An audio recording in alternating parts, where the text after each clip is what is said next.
was a written survey. I tried to get as close to 100% as possible. And the questions were, why did you enroll? What benefits were you looking for? What would you like to see improved? How valuable are these skills to you? And the messages that I got back were that I joined to get in shape. I joined for self-defense. Nobody joined for Kata. I never had anybody come in saying, do you teach Kata? Kata is something they learned when they came in that they had to learn. They didn't know about it when they signed up. When you review your curriculum, the idea is to create a curriculum that attracts the market and is congruent with what they are seeking, as opposed to a curriculum that people that don't know any better will enroll in. The market for people looking for self-defense, some martial arts, fitness, self-confidence, all the benefits that come with martial arts, it's pretty big. The market for people looking for Shito-ryu or Gojo-ryu or Taekwondo is pretty small. So we want to match our curriculum to the market. That doesn't mean that we lower our standards or that we back off on discipline and tradition. No, we create a new tradition, and respect and courtesy is still the primary driver of martial arts. It doesn't have to be in a white uniform. That has nothing to do with discipline. It has to do with attire. It's just attire. So the first thing I did was I went to gi pants, a belt, and a school t-shirt. Living in Florida, everybody appreciated that. For belt exams, they had to wear their entire uniform. But otherwise, it was always a school t-shirt. What's the good thing about that? People would buy multiple shirts, good for retail, but they would also wear them. I remember watching on the news one time, this guy was being interviewed. He was an electrician. He had my shirt on TV. It's pretty cool. Okay, so how do you evaluate your curriculum? It starts with this. You have to ask yourself, and write these down, what are the benefits that I want my students to have as my students? So when somebody leaves my school after 3 months, 6 months, 12 months, 12 years, they can say, wow, I learned ... I can assure you no one is going to be saying, what did you get out of martial arts? Oh, I learned Batsai. That's not it. It's going to be, I gained confidence, I learned how to defend myself, etc., etc. So for me, I really spent a lot of time coming up with this list. 1, a positive mental attitude combined with resiliency. Understanding and teaching that life is hard, just like my classes are hard, but you're here. A lot of people aren't here. They're at home eating ice cream. You're here. You are doing the disciplined thing to improve your life, and I want you to take that attitude to everything you do in your life. And just like you get popped in the nose when you're sparring, you're resilient and you can overcome obstacles, just like you do here in class every day. So that was benefit 1. That was actually the most important. 2, fitness. I want my students to be in really, really, really good shape. 3, self-defense. I wanted them to be able to take care of themselves. As they say, I wanted them to be able to write the check if they had to. Foolishly, it's not really foolish. It's only foolish if you know it and you choose to do it. I didn't know. I didn't know that Taekwondo and most martial arts has very little really practical self-defense application. I was still in the brainwashed stage of thinking that 1-steps were like self-defense, or that the techniques that we did were like self-defense. It wasn't until the police officer pointed that out to me, and then Chris Sutton reinforced that. I wanted them to have self-defense. I just didn't know what I was teaching was crap. So we have a positive mental attitude. I want them to be in good shape. I want them to be able to defend themselves. I want them to really understand respect and courtesy. The world needs more respect and courtesy.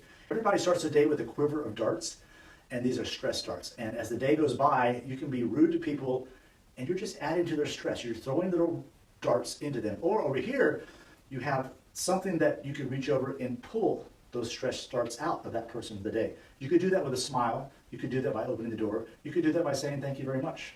You could do that by saying yes sir, no sir. You could do that by just being friendly and pleasant. That's very important to me. So those are the benefits that I wanted. Okay, how can I achieve that? Do I have to do kata?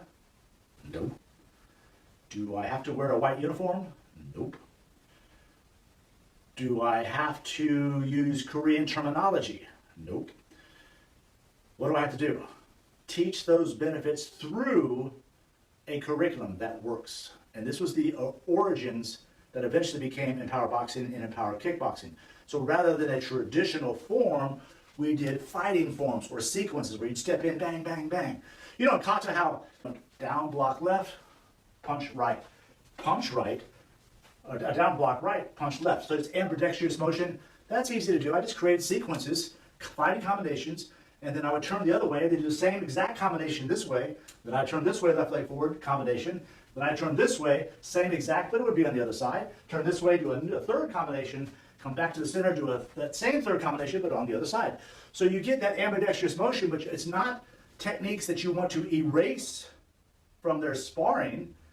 You don't teach people to hold their hands on their hip. You don't teach people to put their chin up. You don't teach people to pause and hold a position when they're sparring or in self-defense. You're constantly moving.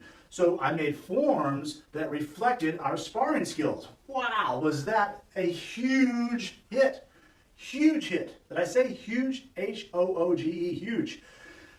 I mean, we went from 7 to 8 to 10 white belts in class to over 50. To the point was people had to just do knees and elbows. So it was a massive success. So the whole program moved from this impractical. Can you get in shape by doing kata? Yes. Can you get coordination by doing kata? Absolutely. Can kata be fun? I have more trophies in kata than I do in fighting. I was the 1982 U.S. Open Korean Forms champion. I was against some big names in the 80s. I was the first center judge at the WACO World Kata Championships in Munich, Germany in 1987. I love kata. I spent a gazillion hours becoming really good at kata. Do I regret that? No. If I had it to do all over again, would I have done it? No.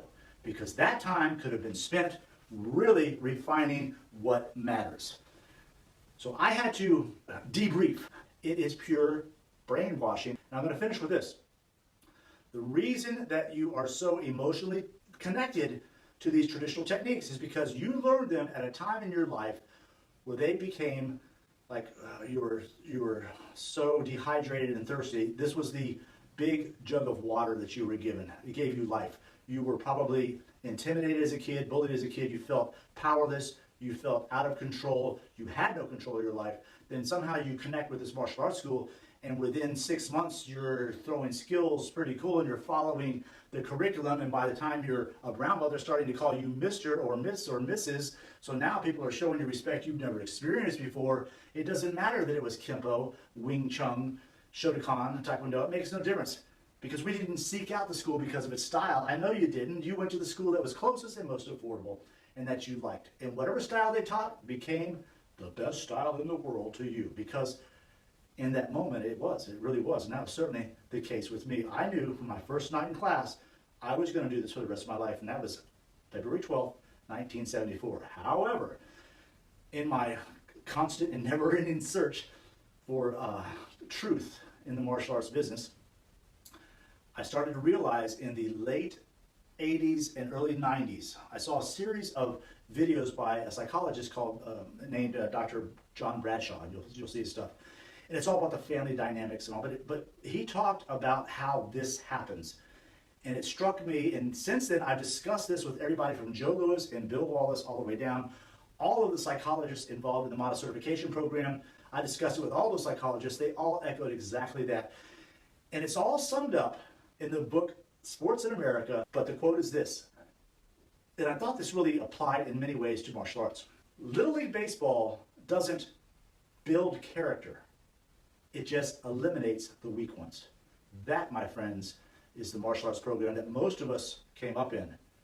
And we have to actually escape that model and that mindset to bring it into the modern era and replace these clunky, old, crazy black and white TV techniques with something that is always practical and applicable. I'm John Graden.